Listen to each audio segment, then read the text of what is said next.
It's the most wonderful time of the year. No, not the holidays, NBA trade season, where the gifts, well, they tend to be a little overstated, but the possibilities, those are endless. Dream your biggest dreams, my friend, because trade season is officially here. Welcome to another Bodog Sports Breakdown. I'm Aaron Rose, and I am ready to be real with you, because honesty is important. So let's talk trades, starting with the biggest fish on the market, Giannis Antetokounmpo. Now, can I just say, the Bucks are screwed.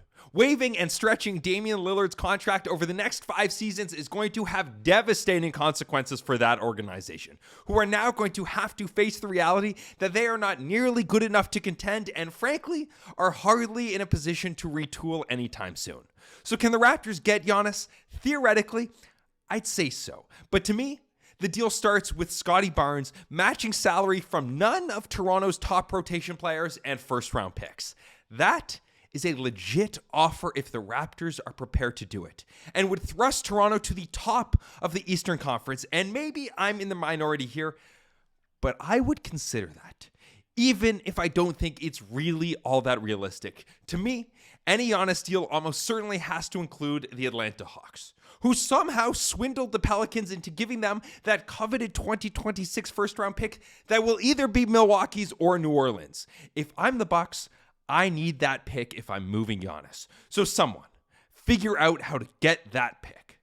In the West, it seems like Anthony Davis's days in Dallas are numbered. For Toronto, I again don't really see a realistic trade here. It would have to be RJ Yak and one more salary and some form of first-round pick capital, and I just don't think giving up picks to acquire an oft-injured Anthony Davis only to pair him with Brandon Ingram on a team that's already lacking depth seems like a very smart idea. To me, a backup big seems like a more realistic target. I know fans are all over Brooklyn's Day'Ron Sharpe, and maybe the Nets will part with him, but he has a team option for next season, so Brooklyn shouldn't be in a rush to dump him. If Toronto's track record is any indication here, the Raptors will target an inexpensive big man on an expiring contract. Someone like Nick Richards in Phoenix. The 6'11" backup big man for the Suns, whose $5 million contract makes him an easy salary to match. And given the Raptors have acquired a player on an expiring contract at every trade deadline for the last 5 years, I don't expect that to change now. Another potentially interesting name is Coby White. Now, this is a little bit more complicated than Richards, but White again is on an expiring, relatively inexpensive contract and presumably due for a big raise somewhere outside of Chicago. Matching salary for White is a little tricky because Toronto lacks mid-sized salaries. So would the Bulls want IQ or RJ? Would the Raptors be willing to part with 3 of their young pieces? Maybe that deal is too hard to work out. Ultimately, I think the Raptors' most likely course of action is just a few small trades around the edges.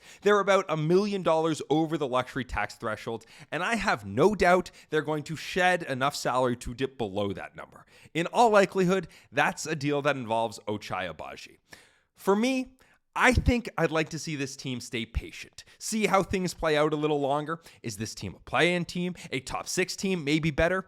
It's been a roller coaster to start the season, and making rash judgments isn't something the Raptors seem very likely to do.